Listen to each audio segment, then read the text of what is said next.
नमस्ते, मैं हूं स्मिता। आज की हमारी क्लास है बीएसटी से सेकेंड ईयर के लिए। हमने लास्ट क्लास में पढ़ा था विश्वविद्यालय आयोग, ठीक है, 1948। उसमें उसका गठन कब हुआ, किस वजह से हुआ, उसमें क्या क्या चीजें, क्या क्या सिफारिशें की गई, हमने वो कल सब पढ़ लिया था लास्ट क्लास में। आज की हमारी क्लास है माध्यमिक शिक्षा आयोग के लिए, माध्यमिक शिक्षा आयोग 1952।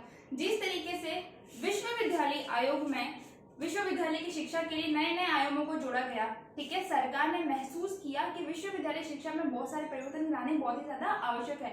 उसी तरीके से सरकार ने माध्यमिक शिक्षा आयोग में भी बहुत सारे परिवर्तन को महसूस किया। माध्यमिक शिक्षा आयोग में भी बहुत सारे परिवर्तनों को समझा गया और फिर ये सरकार को ये बताया गया कि माध्यमिक शिक्षा में ऐसे ऐसे नए नए विषय वस्तु, ऐसे ऐसे आयामों को जोड़ना चाहिए जिससे कि बालक का विकास हो सके। क्योंकि माध्यमिक शिक्षा आयोग जो स्वतंत्रता से पूर्व या जो स्वतंत्रता काल में जो थी, मतलब ये आयोग की सिफारिश से पहले वो उतनी ज्यादा लाभदायक नहीं थी, इतनी ज्यादा प्रभावशाली नहीं थी। इसलिए फिर केंद्रीय सलाहकार बोर्ड के द्वारा एक समिति का गठन किया। किसके द्वारा हुआ?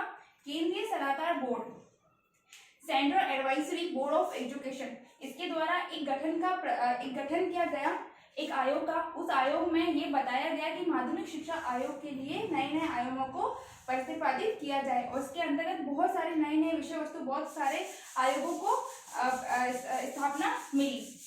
केंद्रीय शिक्षा बोर्ड आयोग की स्थापना हुई 23 सितंबर 1952 को। 23 सितंबर 1952 को माध्यमिक शिक्षा आयोग की स्थापना की गई और इसके अध्यक्ष बनाए गए डॉक्टर लक्ष्मण स्वामी मुदालियर।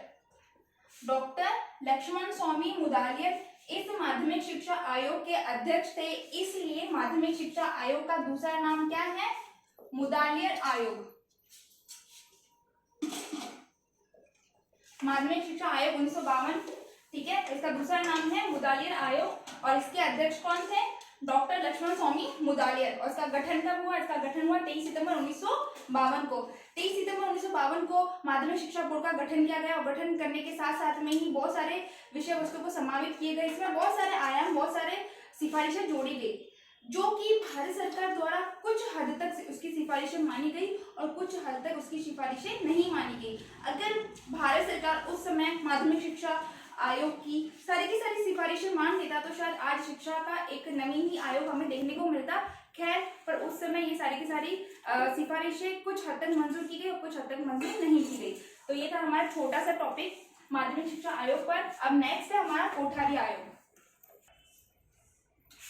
दूसरा पॉइंट है हमारा कोठारी आयोग। कोठारी आयोग 1964, ठीक है। अब आप ये बोलोगे कि माध्यमिक शिक्षा आयोग आ गया था तो फिर कोठारी आयोग की क्यों जरूरत पड़ी?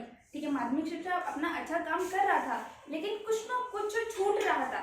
जैसे कि हमने पहले पढ़ा था कि विश्वविद्यालय आयोग केवल विश्वविद्यालय का काम कर रहा था और यहाँ पे है और फिर लास्ट में था माध्यमिक शिक्षा आयोग जो कि सिर्फ और सिर्फ माध्यमिक शिक्षा पे काम कर रहा था। लेकिन अभी तक ऐसा एक भी आयोग नहीं आया था जो कि इन सारे के सारे पद्धतियों पर, ये सारे के सारे आयोगों पर अपना काम कर सके।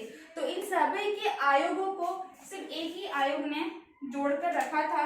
इन सभी के आयोगों को सिर्फ एक ही आयोग ने जोड़कर रखा था जो कि था हमारा कोठारी आयोग। कोठारी आयोग ने विश्वविद्यालय आयोग को भी जोड़ लिया अपने साथ में और कोठारी आयोग ने माध्यमिक शिक्षा को भी अपने साथ में जोड़ लिया।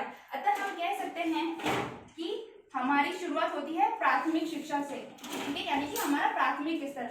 अब प्राथमिक स्तर का संबंध था यहाँ पे माध्यमिक शिक्षा से और माध्यमिक शिक्षा का संबंध था सीधा सीधा विश्वविद्यालय से।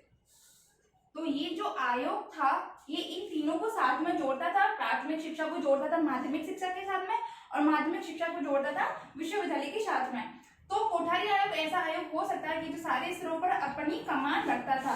ऐसे ही जब ये कोठारी आयोग आया, ठीक है, तो उस समय सरकार इससे काफी प्रभावित हुई और सरकार ने इसको मंजूरी दे दी कि हाँ ये सही है। तब कोठारी आयोग का गठन हुआ 14 जुलाई 1964।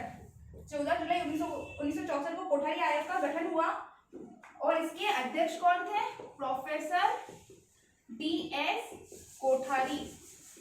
कोठारी आयोग के अध्यक्ष बने प्रोफेसर DS कोठारी, और इन्हीं के नाम से इनका आयोग का गठन हुआ, इसी के नाम से इनका आयोग के नाम का श्री गणेश हुआ, जो कि हमें किस नाम से जाना जाता है, कोठारी आयोग के नाम से जाना जाता है। ठीक है, कोठारी आयोग के नाम से इसका गठन तो हो गया। अब इस गठन में बहुत सारी चीजें समावेश हुई। ठीक है, शिक्षा के नए नए आयामों को जोड़ा गया, जो कि हमारी वर्तमान समय के लिए बहुत ही ज्यादा लाभदायक थे और जो एक बालक के सर्वांगीण विकास के लिए बहुत ही ज्यादा अच्छे थे। अब इसका क्या है, इस आयोग का गठन तो हुआ था, बाकी सारे आयोगों का गठन और कार्यकाल और कार्य संचालन और सारे के सारे उद्घाटन वगैरह एक ही साथ में थे। इस आयोग का गठन तो हुआ 14 जुलाई 1964 को, लेकिन इसका उद्घाटन हुआ है 2 अक्टूबर 1964 को, और कहाँ पर हुआ है, ये हुआ है नई दिल्ली के विज्ञान भवन में। 2 अक्टूबर 1964 को इसका उद्घाटन हुआ, और कहाँ पर हुआ, नई दिल्ली के विज्ञान भवन में। ठीक है बच्चों, तो ये थी हमारी छोटी सी क्लास।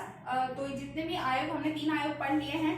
ठीक है, विश्वविद्यालय आयोग और माध्यमिक शिक्षा आयोग, जिसे मुदारिया आयोग भी कहते हैं, और है कोठारी आयोग। तीनों के मैंने आपको चीजें बता दी है कि इनका गठन कब हुआ वगैरह, जो कि मेन मुद्दे, मेन पॉइंट यही है, और कुछ मेन होगा तो मैं आपको बता दूंगी। ठीक है, आज की क्लास यहीं तक।